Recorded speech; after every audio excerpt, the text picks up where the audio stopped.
La neige ne va pas tarder à arriver et c'est le moment de se préparer. Pour nos sorties randonnée raquette, ski de randonnée sur des terrains enneigés, vierges de toute trace et bien sûr dédiés aux amoureux de la montagne. Alors c'est parti pour quelques explications. Salut la team Evolution et bienvenue dans cette première vidéo où l'on va aborder le sujet des sorties montagne sur terrain enneigé. On parlera dans cette série de vidéos de l'équipement. Enfin, on va plutôt parler d'abord du matériel, de l'équipement après, et comment préparer ces sorties, les divers moyens que nous avons à disposition pour être informés des conditions, et bien sûr quelques astuces pour se faire plaisir. Aujourd'hui, on va commencer par décrire le matériel à avoir obligatoirement avec soi pour une sortie montagne sur terrain enneigé. Tout simplement, vous savez que lorsque vous sortez en montagne, que ce soit en été ou en hiver, on fait face à divers dangers dits objectifs. Il y en a un particulièrement qui va nous intéresser en hiver, c'est le danger du risque d'avalanche. Alors lorsqu'on va aller faire de la sortie raquette ou de la sortie ski de randonnée, enfin je sais pas pour vous, mais moi j'en fais pas sur les pistes, je fais pas de la raquette sur terrain nordique, donc je vais aller dans un terrain naturel, là où il n'y a pas de traces et je risque de couper des pentes, donc je vais sortir des sentiers battus. Je vais évoluer en milieu naturel, hors des zones dites sécurisées. Alors, les zones sécurisées, petite précision, qu'est-ce que c'est? Les zones sécurisées, c'est là où on va faire en sorte d'éliminer le danger d'avalanche. En règle générale, on trouve ces zones sécurisées en station de ski, par exemple. Donc le personnel de la station va sécuriser l'ensemble des pistes par le damage, la pose de filets, le déclenchement d'avalanche par explosif ou par gazex afin de garantir votre sécurité sur les pistes. Par contre, dès que vous allez sortir des pistes, là vous êtes plus sur une zone sécurisée. Pensez-y. C'est pour ça qu'il faut qu'on se rende autonome face à une éventualité d'avalanche. Voilà, il n'y a pas d'autre mot. Et de ce fait, il va falloir s'équiper de matériel de sauvetage qui sera composé d'un DVA, d'une sonde et d'une pelle qui forment le triptyque utilisé en montagne, c'est comme ça qu'on dit dans le jargon, sur terrain enneigé lorsque nous voulons être autonomes pour le sauvetage d'une victime d'avalanche qui va être ensevelie sous la neige. Ce matériel est indispensable et indissociable.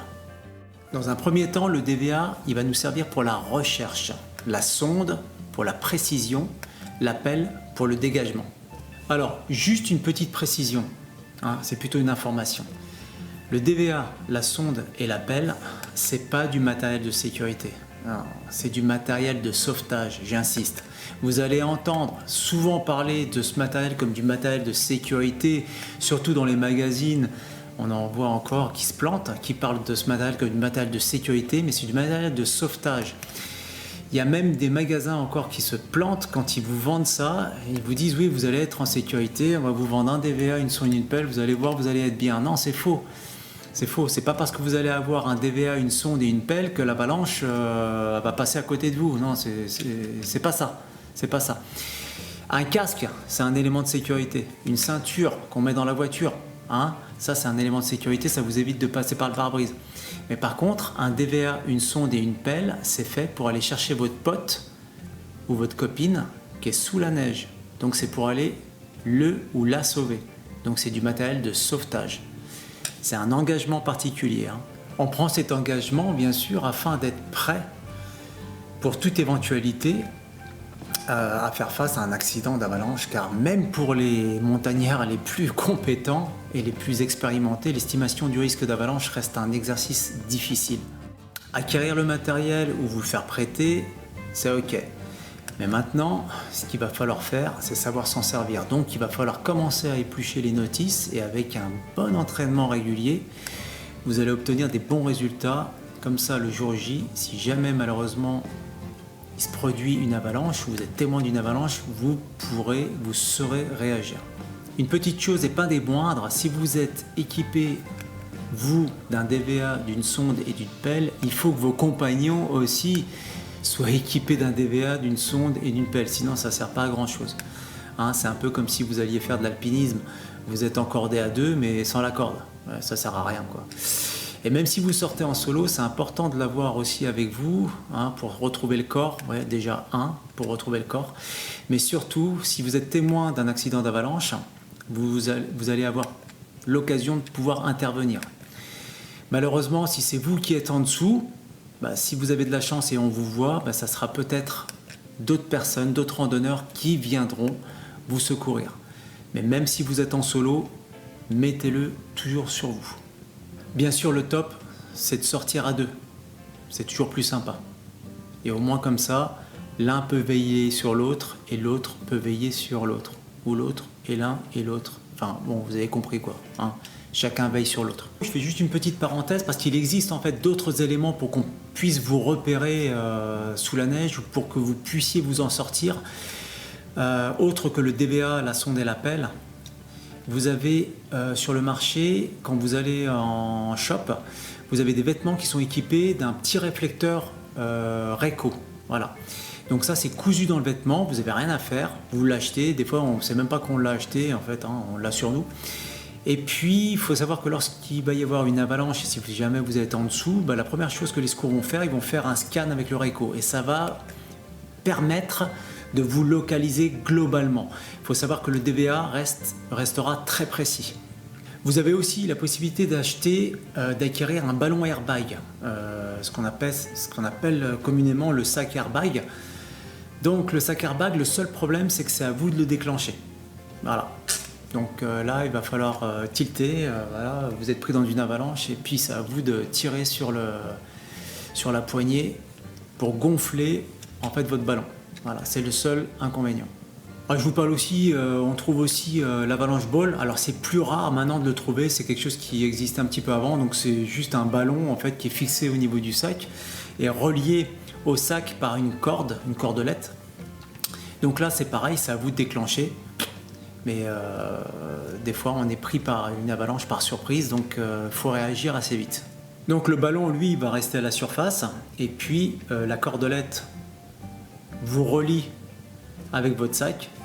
Et donc pour les secours, il y aura juste à suivre la cordelette pour venir vous chercher. Donc ça peut être un peu long. Alors il y a un élément qui est pas mal, c'est ce qu'on appelle l'avalung. L'avalung, c'est une petite réserve d'air qui va être fixée en fait sur notre buste avec un harnais et on aura à peu près une réserve de 20 minutes d'air. C'est pas mal, pourquoi? Parce que lorsqu'on est enseveli sous la neige, la première cause de mortalité, ça va être bien sûr le choc, le trauma, hein, des fois on est mort sur le coup, mais si on s'en sort, on va manquer d'air, on risque de mourir par asphyxie. Donc l'avalung, 20 minutes d'air, ça peut être pas mal.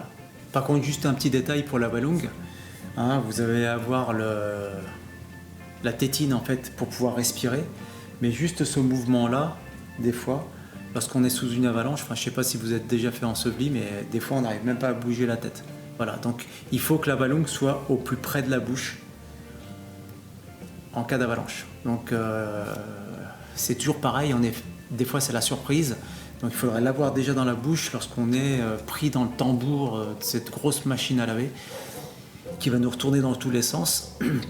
Et voilà, donc c'est le petit problème. Aussi, oui, une petite précision pour les 3 derniers éléments cités, c'est au montagnard de déclencher. C'est à lui de faire la manœuvre en fait de déclenchement, hein, de mettre en œuvre le système. Vous avez aussi la possibilité d'acquérir un chien, hein, le dresser, puis d'en faire un chien de recherche de victimes d'avalanche. Ça peut être intéressant parce que le chien, c'est l'animal le plus rapide pour retrouver une personne ensevelie. Ça, c'est quand même pas mal. Bon, après, vous pouvez aller faire du secours. On comptera sur vous.